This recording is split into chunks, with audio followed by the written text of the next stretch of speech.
Good morning to you. Welcome back to the Today Show. I keep saying be careful what you wish for when you hope for more affordable housing, because more affordable housing means cheaper housing. And if houses get cheaper, either the government foregoes tax or houses fall in price. Now, the Bureau of Stats says first home buyers make up around 13% of all buyers. It's even lower in Sydney and Melbourne, where prices are more expensive. Last year around Australia, 639 dwellings were sold or built. First home buyers made up about 64,000 of those. Let's say there's the same number of first home buyers in the wings wanting to buy. In actual fact, it was 84,000. So there's around 168,000 prospective buyers out there. That's 168,000 who want cheaper houses to make them more affordable. Compare that, though, with the 10 million or so households in Australia. So two-thirds of those owner-occupied. So 168,000 want houses lower, 10 million want house prices to go higher.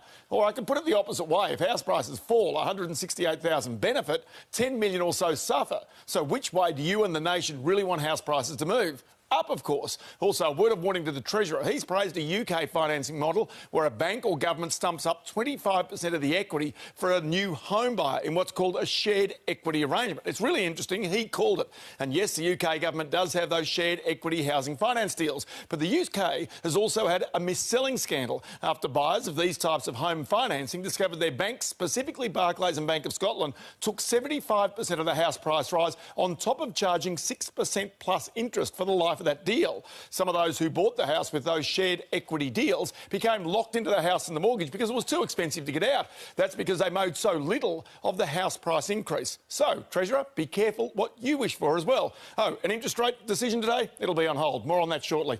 Let's have a quick look at the markets, and what we can see right now is that the Australian dollar 75.84 US cents and 71 2/3 euro cents, just under 62 British pence. Moving forward, commodity markets, oil prices down by 9, gold prices also off a little bit. The Dow Jones index of US shares still trading down by 38 points, and here yesterday in Australia, the All Ordinaries index of our shares up by 13 points. Now time for the latest in entertainment news with Richard Wilkins.